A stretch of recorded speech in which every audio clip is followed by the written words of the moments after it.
kaibigan, kalyabi, mayroon ka bang problema? Sasakyan ng kotse, may problema sa makina. Tayo na kay makinistang pobre, susolusyonan, diagnostic ang kailangan. Makinistang pobre, isang magaling na mekaniko. Makinistang pobre, mayaman ang puso sa pagtulong. Mag-subscribe na kayo. Mag-subscribe kay Makinistang Pobre.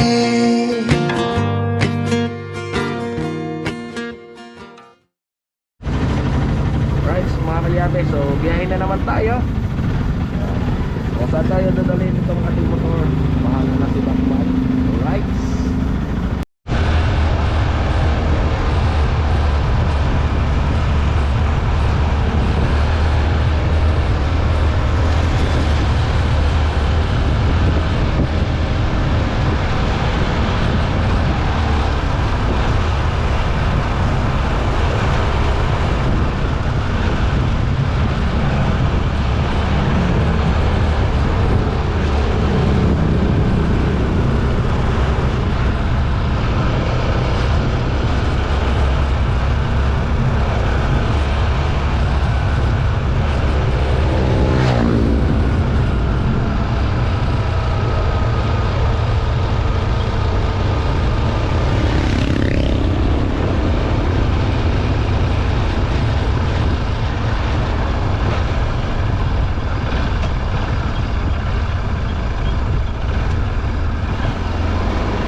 Sayang, yan mga kalyabe. So wala akong magawa dito kasi nga wala nga akong panbelt na dala.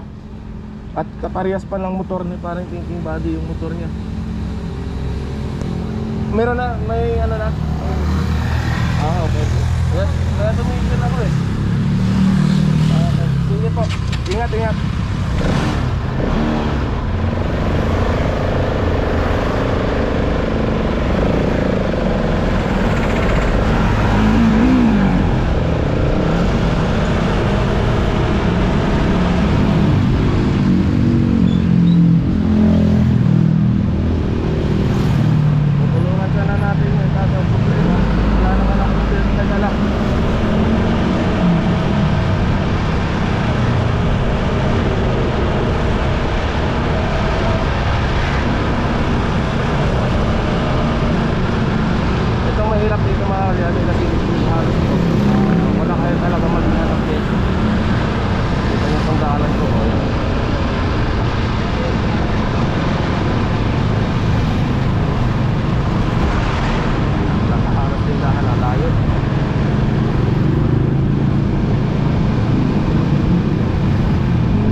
kami sa Bulacan.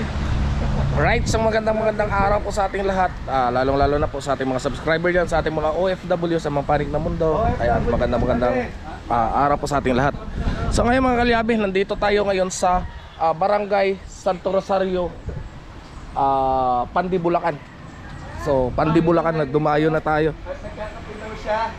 Ayan.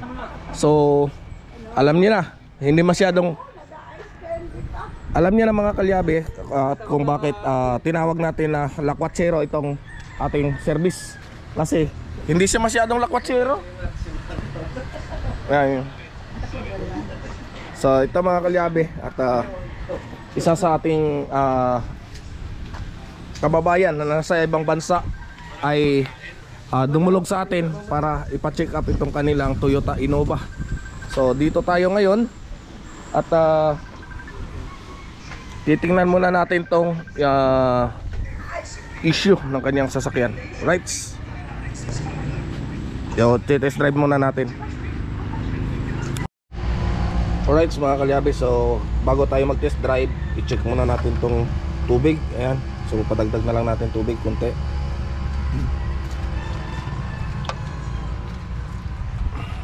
So langis,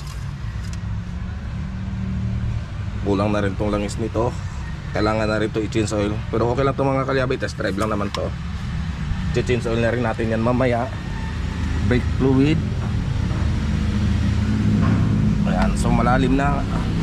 Nakikita na natin dito.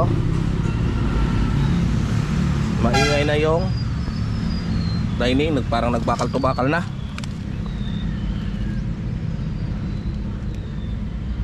Bakal to bakal na yung lining. May malapit na machine shop dito. Meron po yan. Machine shop natin, papareplace natin yung rotor disc. Nagbakal to bakal na kaya maingay. Ayan mga kalyabe. So kitang kita nyo yan. Nagbakal to bakal na po yung kanyang rotor disc at ang preno. Kaya maingay. Ayan. So check natin lahat na okay na. Tire pressure. Ayan, ina-apply natin dito mga kalyabe yung tinatawag natin na blue baguettes. Battery, goods. Ayan, medyo ito, goods ang mga gulong. Mga kalyabe, ito, ginagawa ko to mga kalyabe para at least magkaroon kayo ng idea kapag bago kayo magpatakbo o magpaandar ng inyong mga sasakyan, check ninyo lagi ito lahat. So sa preno, ito nakita natin nga, nagbakal to kaya maingay daw to. Tapos dito sa gulong, okay, goods. Ikutan ninyo yung sasakyan. Hindi po tipo na basta na lang tayo kukuha ng susi at biglang paandarin ang sasakyan nang hindi na check ang langis, hindi na check ang tubig at yung mga brake fluids, battery. Ayan, so na check, double check. So ngayon ay magte-test drive tayo.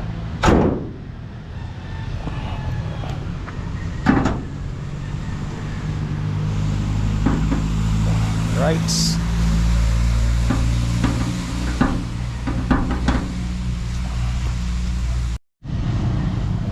Right, so titesting natin to.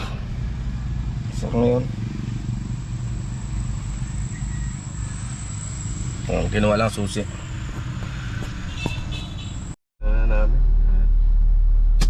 Alright mga kalyabe, so magti-test drive tayo. Ano ba dyan?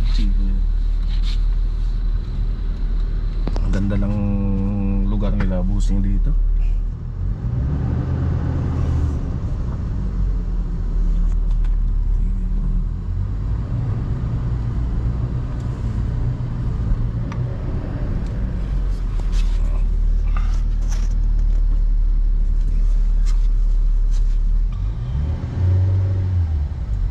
Mataas yung bitaw ng clutch.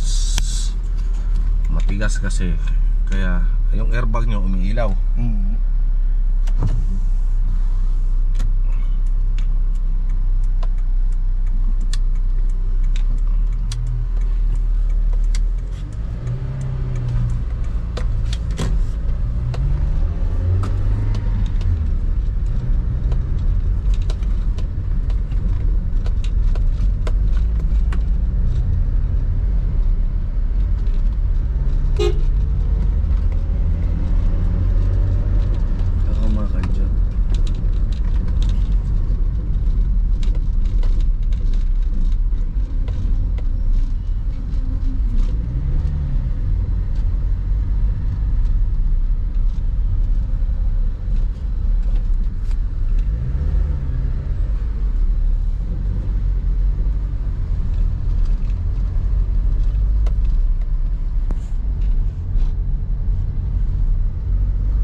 adjustment ito matigas.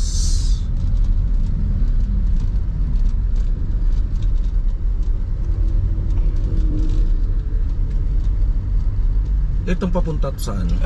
Bustos po. Bustos, Bulangan. So malapit to sa Magat.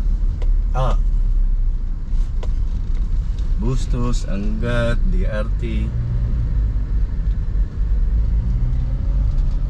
Yan ang DRT ang gusto kong marating. Dito lang po yun. Dito lang po. Going at Trinidad. Dito maraming ilog. Dito daw ang gandang mga ilog-ilog. Kaso puno po yun. Parang mga sisiw. Dito naman po, puro private pool. Private pool. Lahat. Nandito rin pala yung wave fall. Ayan ang wave fall. So, ano to? Antonio? Hindi, Amana Water Park po. Amana Water Park. Puro mga wave fall dito ang nauso.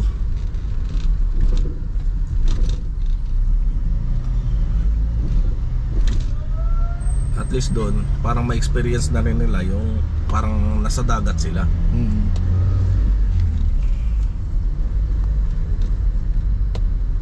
Malayo man sa dagat, hindi nila maramdam na malayo sila sa dagat kasi may wave fall eh. Wala nga lang buhangin. May buhangin ba yan ang wave fall nila? Wala po. Wala.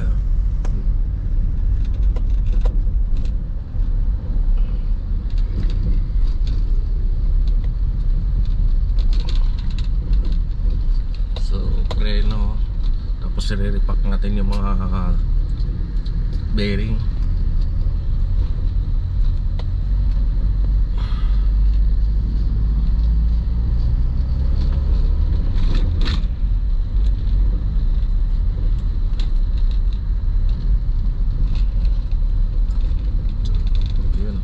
Nag-empty na yung ating gas.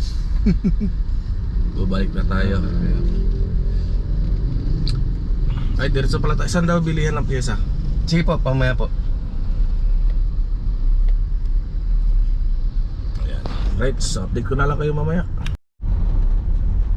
Right, mga kalyabi. So, ito ang nakita natin is check natin ito mamayang gear oil. Kaya minsan tumutunog yung cambio. So para sa ngayon wala pa akong naramdaman, pero pag umiinit kasi to, iba na ang takbo. Sitio Antonio wave pool. So pag pupunta pala kami ni Thinking Body ng DRT, dito rin palang daan namin.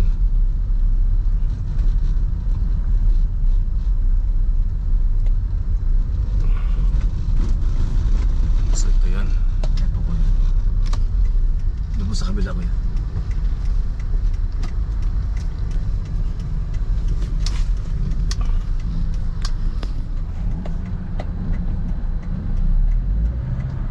Ang ganda ng lugar nila dito. Malilim. Hindi inaabutan ko yung mangga, sayang. Pag-uwi sana kayo, bubut pa lahat. Itong nag-harvest kayo? Hindi po, bubut pala po. Bubut pa lang. Right, so yan ang mga kalyabe. At na-check na nga natin. So bibili na lang sa tayo ng mga pyesa.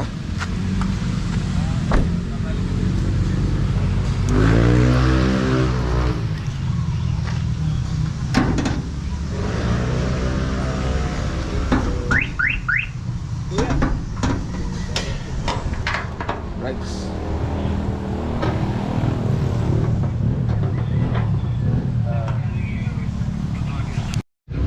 Alright, mga kalyabe, ayan o. Ayan yung ating kailangan maparepace kasi lalim na niyan, nagkaroon na siya ng kanal-kanal. So kapag papalit na lang natin, sisirain to, ayan o. Ayan, hindi pantay, kaya nag-iingay dahil nga dito. So tuturo din natin sa kanya kung ano yung pinaka the best na lining yung kukuhanin niya mamaya. Ayan. Mga kalyabe, upon checking ng ating spark plug is ito nga, ayan o, kita nyo. So ito may tendency na bigla na lang sila ititirik nito or mamamalya yung kanilang sasakyan kasi basa na po yung spark plug nito ng langis. So kailangan natin magpalit ng spark plug at saka yung seal nito sa loob, papapalitan na rin natin yung kanyang gasket. So check natin ulit. Hindi natin masasabi. Ayan, kung minsan mararamdaman mo na lang, bigla ka gugulat ka na lang, bigla ka na lang ititirik nito. So naranasan na rin pala ni Busing na bigla siyang namatayan at naging dahilan pa para magpalit siya ng battery. Akala niya sa battery lang daw. Ayan. So yan na po ang dahilan nun, kasi basa na po yung spark plug. Alright mga kalyabe, so ito yung naging dahilan kung bakit pumapasok na yung langis yan. Malutong na po ito. So ito po yung dahilan yan, pinapasok na po ng langis. Ayan. So ito malapit na rin, yung tatlo na yan malapit na rin.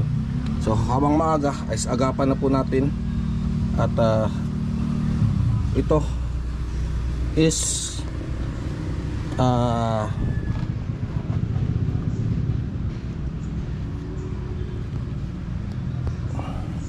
papalit na po tayo nitong gasket na to.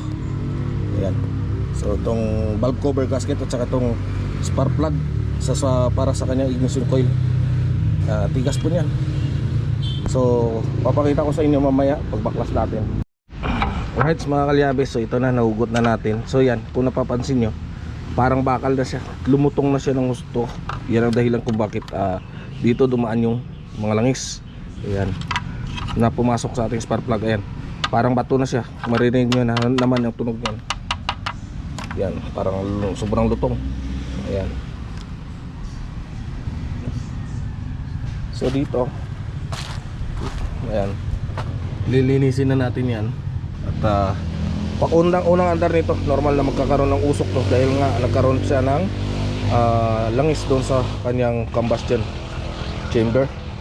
So mamaya pakita ko rin sa inyo yung andar nito. Right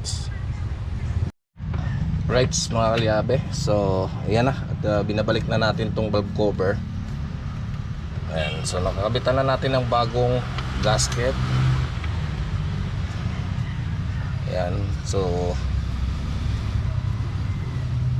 kakabit lang natin muna tong mga tornilyo.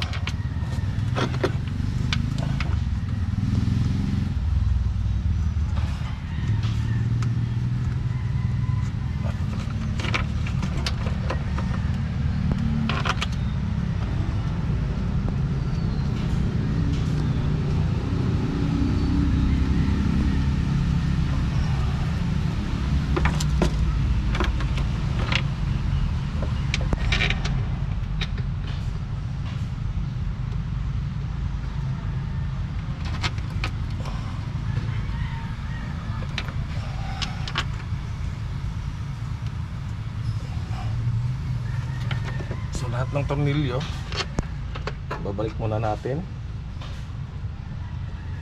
Bago natin ipitan lahat.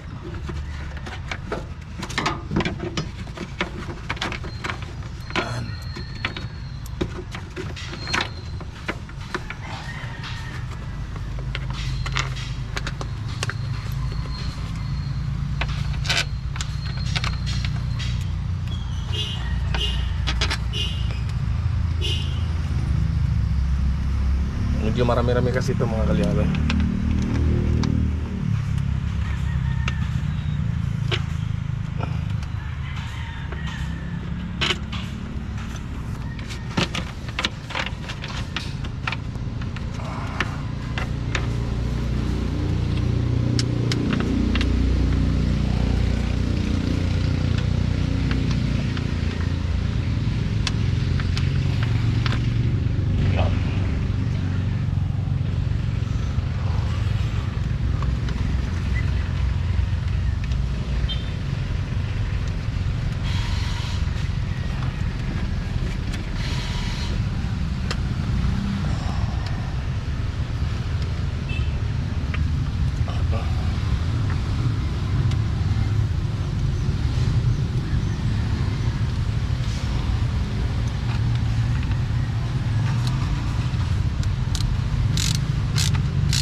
Alright, so update ko na lang kayo mamaya.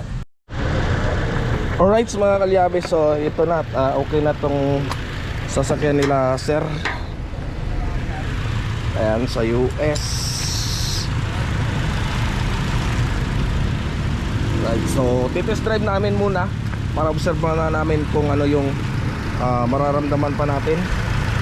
So titest drive muna natin doon sa labas at bago tayo uuwi.